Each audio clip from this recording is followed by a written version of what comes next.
শেখ হাসিনার পরিবার সহ ১১ শিল্প গ্রুপের পাচার হওয়া অর্থ ফেরানোর উদ্যোগ। ১২টি আন্তর্জাতিক প্রতিষ্ঠানের সাথে ব্যাংকগুলোকে চুক্তি করার নির্দেশ। আশুলিয়ার পোশাক কারখানায় আগুন নিয়ন্ত্রণে আনতে কাজ করছে ফায়ার সার্ভিসের ৬টি ইউনিট, যোগ দিয়েছেন স্থানীয়রাও। বিদেশ থেকে শিখে এসে দেশের কাজে লাগাচ্ছেন না বিজ্ঞানীরা, মন্তব্য প্রযুক্তি উপদেষ্টার। গবেষণা বিকেন্দ্রীকরণের তাগিদ।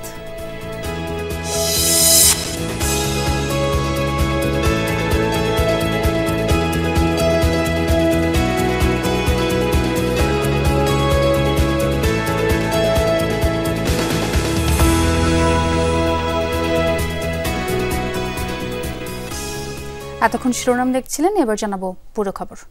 ক্ষমতাচ্যুত প্রধানমন্ত্রী শেখ হাসিনার পরিবার সহ ১১ শিল্প গ্রুপের পাচার হওয়া অর্থ ফেরানোর উদ্যোগ নিয়েছে বাংলাদেশ ব্যাংক। এজন্য ১২টি আন্তর্জাতিক প্রতিষ্ঠানের সাথে বাণিজ্যিক ব্যাংকগুলোর চুক্তি করার নির্দেশ দিয়েছে কেন্দ্রীয় ব্যাংক। দুপুরে বাংলাদেশ ব্যাংকের গভর্নরের সাথে বৈঠক করেন রাষ্ট্রায়ত্ত ও বেসরকারি ব্যাংকের শীর্ষ নির্বাহীরা। বৈঠকে শেখ হাসিনার পরিবার সহ ১১ শিল্প গ্রুপের পাচারের অর্থ ফেরাতে বিশেষ উদ্যোগ নেওয়ার নির্দেশনা দেন গভর্নর। এই লক্ষ্যে আন্তর্জাতিক ১২ প্রতিষ্ঠানের সাথে চুক্তি করতে হবে বাণিজ্যিক ব্যাংকগুলোকে। অর্থ পাচারে অভিযুক্ত গ্রুপের মধ্যে রয়েছে Aramit, S Alam, Beximco, NASA group.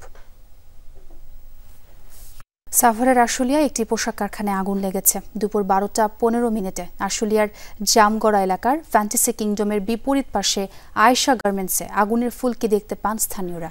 মুহূর্তেই ছড়িয়ে পড়ে আশপাশে, ধোঁয়ায় আচ্ছন্ন হয়ে যায় চারপাশ। খবর পেয়ে ফায়ার সার্ভিসের ৬টি ইউনিট ঘটনাস্থলে আসে। স্থানীয়দের সাহায্যে আগুন নিয়ন্ত্রণে আনার চেষ্টা করছেন ফায়ার সার্ভিস কর্মীরা।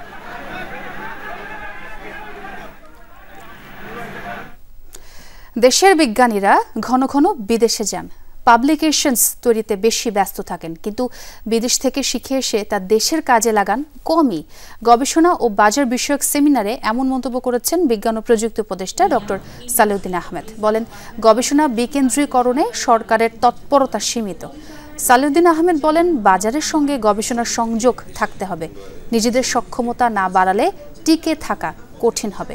সেমিনারে গবেষণা ও উন্নয়ন এজেন্ডাকে শিল্পের চাহিদার সাথে সামঞ্জস্য করার তাগিদও উঠে আসে।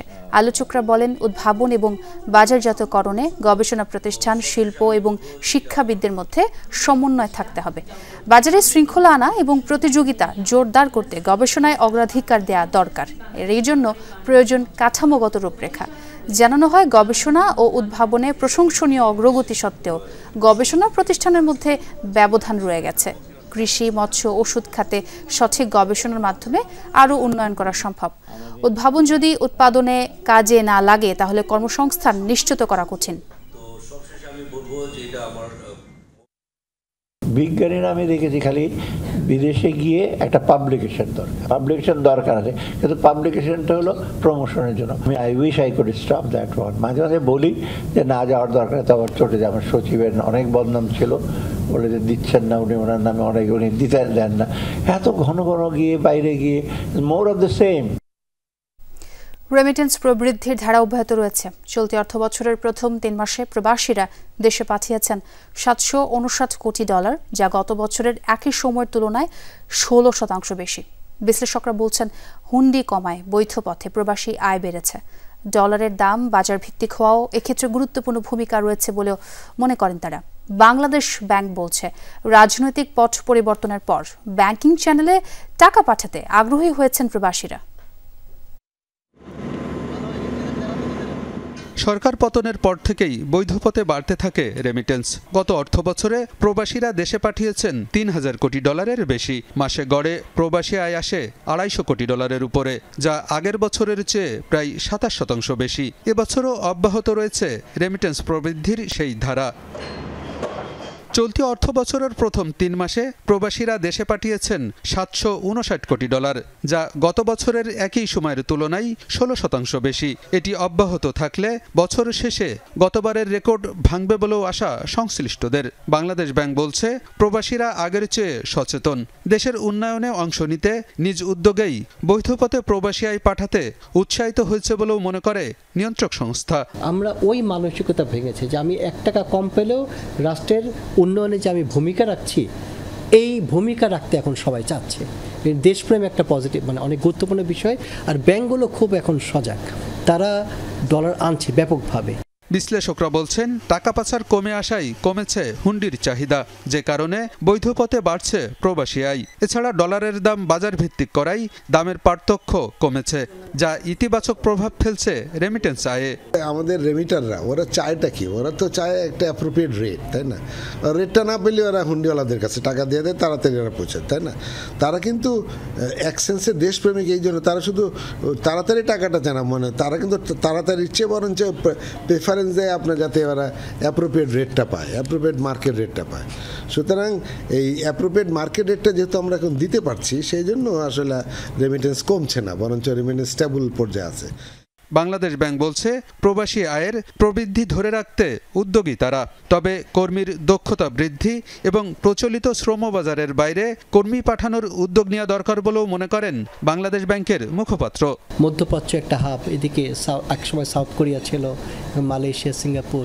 শুধু এই হাবগুলো থেকে বের হয়ে আরও নতুন নতুন জায়গায় যেখানে আমাদের মানে প্রবাসীর সংখ্যা খুবই কম, সেটাও এক্সপ্লোর করব যে ওখানে আমাদের লোক পাঠানোর সুযোগ আছে কিনা, এবং যেই ধরনের পেশার লোক পাঠানো সম্ভব সেই পেশায় কিছুটা ট্রেনিং দেওয়া এবং বেসিক কিছু ল্যাঙ্গুয়েজ শেখানো, এটা খুবই জরুরি। সংশ্লিষ্টরা বলছেন ব্যাংকিং চ্যানেলে প্রবাসী আয় বাড়াতে রেমিটেন্স পাঠানোর পদ্ধতি আরও সহজ করার দিকে মনোযোগ দিতে হবে। আলমগীর হোসেন, যমুনা নিউজ, ঢাকা। টানা 2 মাস ধরে দেশের পণ্য রপ্তানি কমছে। গত আগস্টে রপ্তানি কমেছিল প্রায় 3%, আর সেপ্টেম্বরে রপ্তানি কমেছে 4.61। তারপরও চলতি অর্থবছরের প্রথম 3 মাসে অর্থাৎ জুলাই সেপ্টেম্বরে সামগ্রিক পণ্য রপ্তানি ইতিবাচক ধারায় রয়েছে।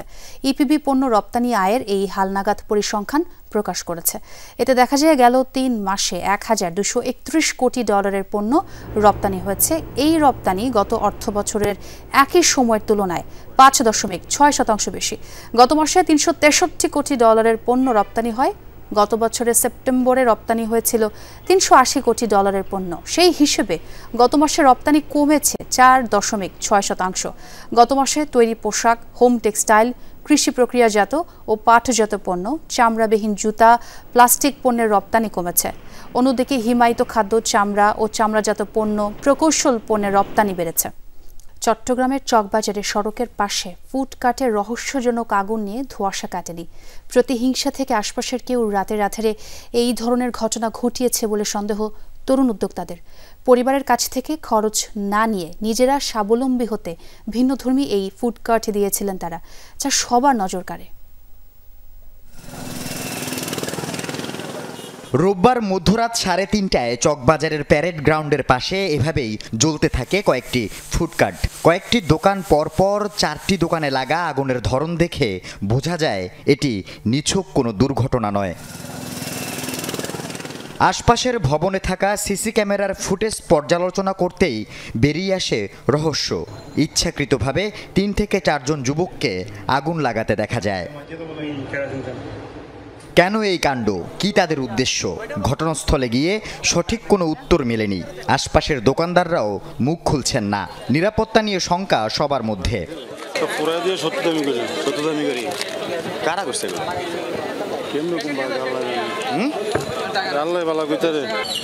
আমার মনে হয় ওদের সাথে শত্রুতাই আছে, নাহলে এরকম করবে কেন? এই 4টা দোকান, মানে এটা কি জন্য হচ্ছে, এটা হঠাৎ করে, এটা আমরা বুঝতেছি না। এখন আমাদের থেকেও ভয় লাগতেছে। আগুন লাগিয়ে দেওয়া ফুডকার্টগুলো আশপাশের অন্য দোকানগুলোর চেয়ে ভিন্ন। শৈল্পিক কারুকাজে যেমন অন্যান্য চায়ের দোকান থেকে এগুলো ছিল আলাদা, তেমনি নামেও। এগুলোর নাম অশ্ব, মোহ, চিত্ত।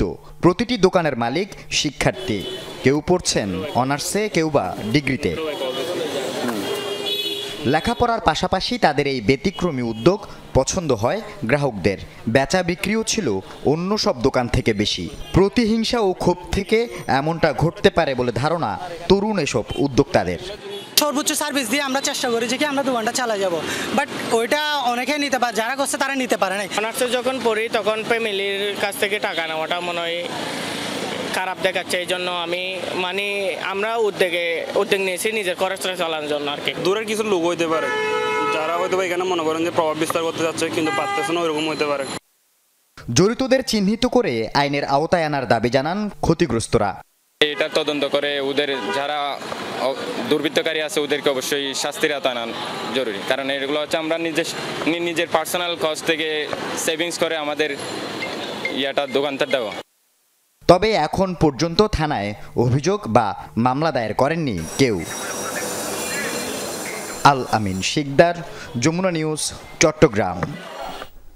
চাঁদপুরের ফরিদগঞ্জের ডাকাতিয়া নদী তীরে ভাসমান শেডে 25 বছর ধরে চলছে বিভিন্ন সবজি চারা উৎপাদন। অনেক কৃষক প্রতি বছর এই পদ্ধতিতে লাখ লাখ চারা উৎপাদন করছেন। পাইকাররা এসব চারা সংগ্রহ করে তা স্থানীয় বাজারে বিক্রি করছেন। কচুরিপানা স্তূপ করে তৈরি করা হয় শেড, রোপণ করা হয় বীজ, যা বর্ষার পানিতে ভেসে থাকে।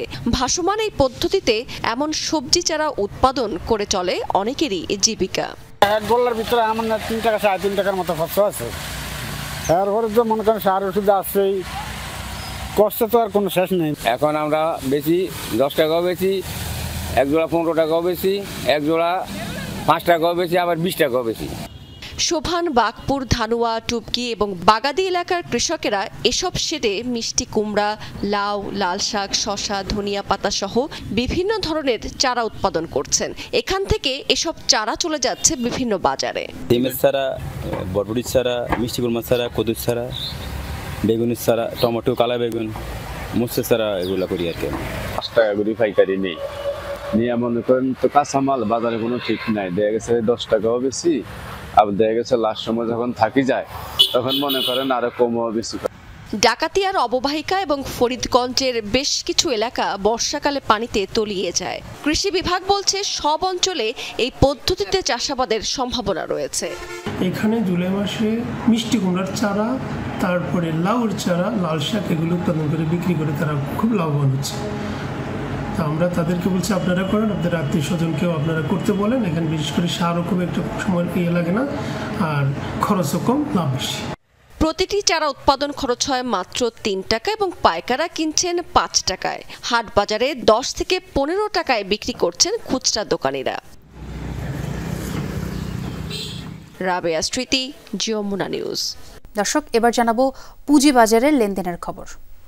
ডিএসসি সূচক ডিএসইতে প্রধান সূচক 23 পয়েন্ট কমে দাঁড়িয়েছে 5423 পয়েন্টে। অন্যদিকে ডিএসইএসতে 2 পয়েন্ট কমে 1171 পয়েন্ট দাঁড়িয়েছে। এছাড়া ডিএসসি 30 সূচক 3 পয়েন্ট কমে দাঁড়িয়েছে 2088 পয়েন্টে। ডিএসসিতে লেনদেন। ডিএসসিতে আজ হাত বদল হয়েছে 734 কোটি 81 লাখ টাকার শেয়ার। গতকাল লেনদেন হয়েছিল 619 কোটি 28 লাখ টাকা। এবার ডিএসসি বাজার পরিস্থিতি। ডিএসসিতে দাম বেড়েছে 96টি প্রতিষ্ঠানের, কমেছে 255টির, আর অপরিবর্তিত ছিল 44টি প্রতিষ্ঠানের শেয়ারের দর। ডিএসসিতে লেনদেনের ভিত্তিতে শীর্ষে আছে রবি জিয়াটা। প্রতিষ্ঠানটির মোট 26 কোটি 93 লাখ টাকার শেয়ার লেনদেন হয়েছে। এর পরের অবস্থানে আছে সোনালী পেপার অ্যান্ড মিলস ও রূপালী লাইফ ইন্স্যুরেন্স।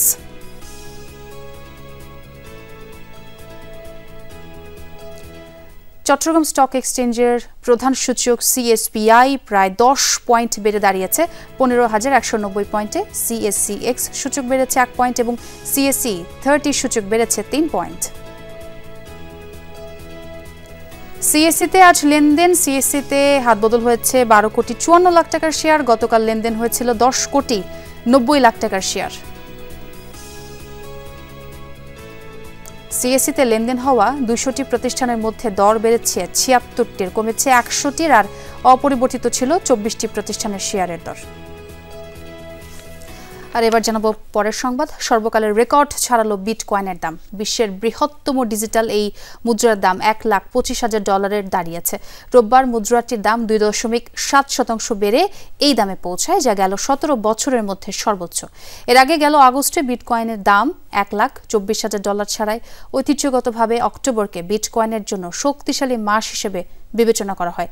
আর বিশ্লেষকরা বলছেন ক্রিপ্টোকারেন্সির বাজারে আস্থা ফিরছে বিনিয়োগকারীদের। এর পাশাপাশি বিকল্প সম্পদ হিসেবে বিটকয়েনের জনপ্রিয়তাও বেড়েছে। ডিজিটাল মুদ্রার দাম বৃদ্ধির এটিও অন্যতম কারণ বলে মনে করা হচ্ছে। এদিকে মার্কিন ডলার দুর্বল অবস্থায় রয়েছে। যুক্তরাষ্ট্রে শাটডাউনের মেয়াদ বাড়তে থাকলে সরকারি কর্মী ছাঁটাই শুরু হতে পারে বলে সতর্ক করেছে হোয়াইট হাউস। এরই মধ্যে 5 দিন পার করেছে দেশটির শাটডাউন। এখনও তহবিল বরাদ্দ নিয়ে দ্বন্দ্বের সমাধান হয়নি রিপাবলিকান ও ডেমোক্রেটদের মধ্যে। সোমবার এই ইস্যুতে আরেক দফা ভোটাভুটি হবে মার্কিন কংগ্রেসে, তবে দুই দলের ঐক্যমত্যের কোনো ইঙ্গিত মেলেনি। অতি জরুরি পরিষেবা ছাড়া গত বুধবার থেকে অনির্দিষ্টকালের জন্য বন্ধ রয়েছে মার্কিন প্রশাসনের সব সরকারি কার্যক্রম। শাটডাউনের কারণে বেতন আটকে আছে লাখ লাখ সরকারি কর্মীর। এই অচলাবস্থার জন্য আবারও ডেমোক্রেটদেরই দায়ী করলেন মার্কিন প্রেসিডেন্ট ডোনাল্ড ট্রাম্প।